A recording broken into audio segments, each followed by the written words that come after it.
Hey everybody, it's Shu here. Alright, Battle for Zendikar is in Magic Duels. We've got some of the new cards and we're going to be running them. We are running a version of Value Bug, the deck that I've been running, with a few new replacements. We're calling this deck Mythic Bug because the density of Mythic Rares is getting pretty high and it may get even higher. And without further ado, let's get in here and show you what's going on.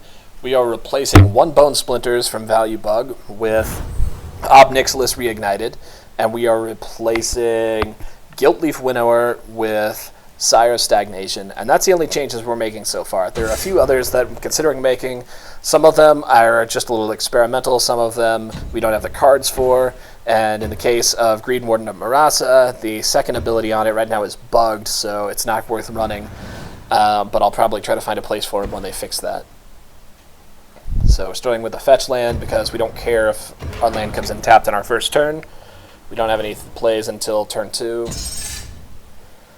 But I like this hand. It's got some early game to it. The last one had some great cards, but it didn't really have anything to do, so we had to mull that out. And yeah, with these draws, I feel like we're probably... Alright. We can probably hit Nixilis on turn 5, because we already got our third land. We're going to draw another card. We have other ways to get land. I feel like we have a pretty good chance of just curving out with really good cards. I don't really know what this guy's on.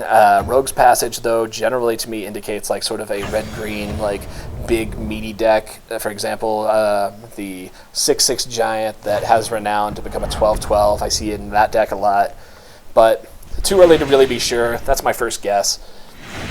I put that guy in before I put down a land because I figured if Visionary draws us another fetch land, we'd want to use it now, but he did not, so we don't really care which land we put in. Okay, so at this point, yeah, he's got to be some sort of ramp deck. Retreat to Kazandu means he's going to be putting out lots of lands. He's got the Rogue's Passage, but he's not really doing anything. That said, if he's a ramp deck, he's probably running one fully Acid Moss, so we need to sort of pick the lands that we take to hedge around that. If we get Gatecreeper Vine to dig us out an island, then we can hedge against him blowing up the black-blue. And we put down the fetch land to dig out another forest if he goes after that. I don't know if he knows what kind of deck we are. I haven't really seen anybody playing the bug version of the sort of black-green late-game control value grind kind of deck. So all we've seen out of him so far is forest. I don't know if he's mono-green or if he's just not hitting red or what. Okay, so... there's Acid Moss. Probably going after the black-blue. Okay, he's going to go after the fetch. I will gladly cash that out and deprive him of half the value of his card. Oh my god, I don't think he's going to be able to dig out a forest. He won't! Oh man, he just wasted his whole turn and a card. Well, that's his fault for not understanding. That means we can just hit Obnix on curve. Our elves have not been able to really do damage. They've just been keeping up with the life gain from Retreat to Kazandu. But Obnix will help us dig out of this. Just give us a lot of value, work us toward an endgame condition. And we have all these blockers. It wouldn't surprise me if we could actually get Obnix to his ult, because we've already got so many different things that can block for him. I mean, granted, he's got the Rogue's Passage, but that would basically take his whole turn to do also. And if it looks like it's something he's going to send through with Rogue's Passage, we can just blow it up with Obnix's -3. He's still just ramping. He's not even like trying to contest the board here. I mean, I guess we don't really have any pressure on him. We're just building up to a late game, and he can just keep gaining life. But I'm surprised that we haven't seen anything. Like, we haven't seen, vines. We haven't seen visionaries. I'm glad we got the Krasis here. Ooh, all right. So, yeah, we can make the mana work here. We could put down Liliana and leave mana open for Krasis. I don't want to put down Krasis just for pressure, though. Because if he's the kind of deck that's running Rogue's Passage, then we may need that tap down on Krasis just to protect our Planeswalker. But we'll see what happens. Right now, we'll just leave it open. And we've already got Obnix up to 7, so that's pretty good. I think we're going to hit his ult. I don't think there's anything he can do to stop us from hitting the ult, and that'll give us sort of long game inevitability. Okay, Greenwarden of MURASA is going to dig up something, maybe the Acid Moss.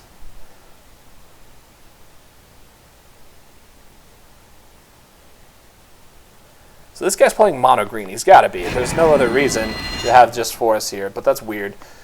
All right, now you got the ramp. He didn't get Acid Moss.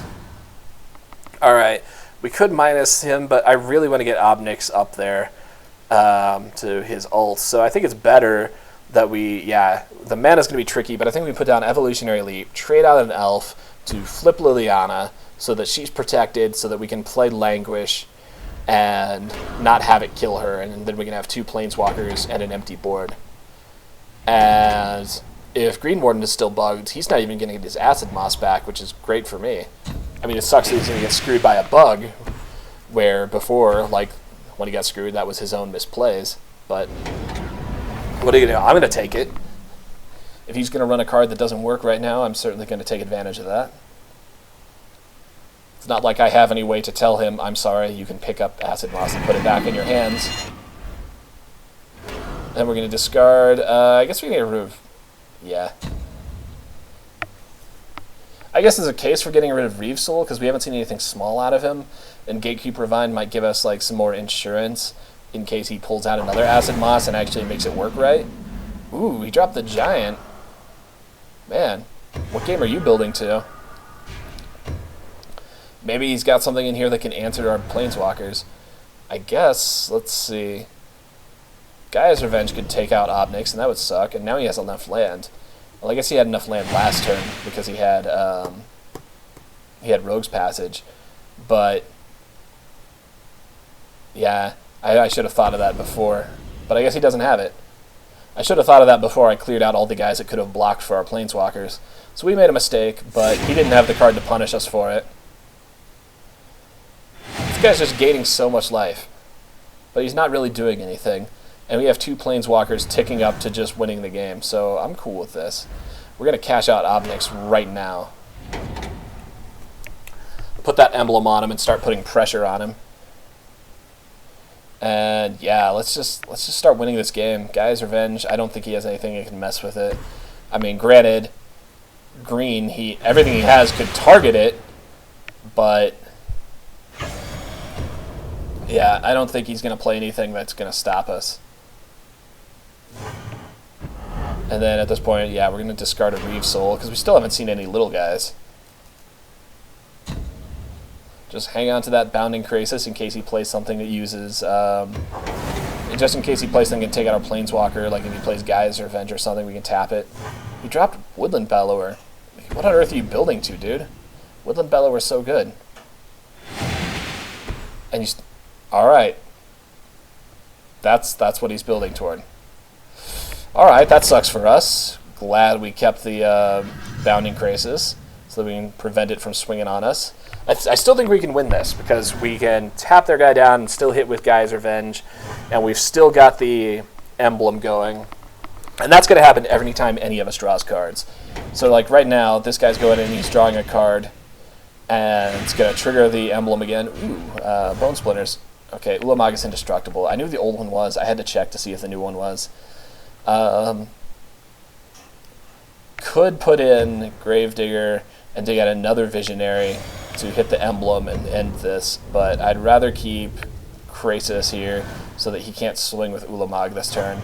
And then next turn we can swing with Gaia's Revenge.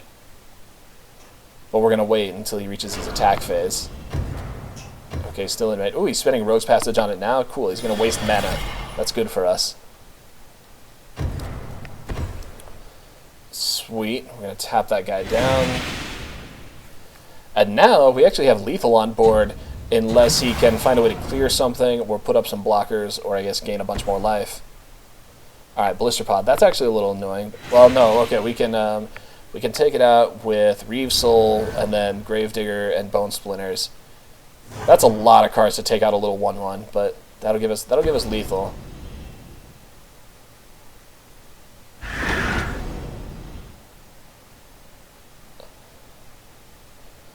Ooh, he had the Bellow. That could have been really bad for us. That would have blanked our Reeve Soul. And then we would have to, yeah, we'd have to do that. We'd have to get Visionary and just drain him out with the draws and hope that we can survive. But with Bellow, he could actually just kill us. He could just like make Ulamog unblockable, and then swing for like fucking 20. Oh my god. Alright, well, as long as he can't stop us here, we're going to win. Alright, looks like we win because of a couple misplays, and I will take that absolutely. That puts us at 6-0 in the new season. And let's see, alright. Ooh, and we get some extra gold for our first versus win of the day. Not bad. Alright, thanks for watching, everyone.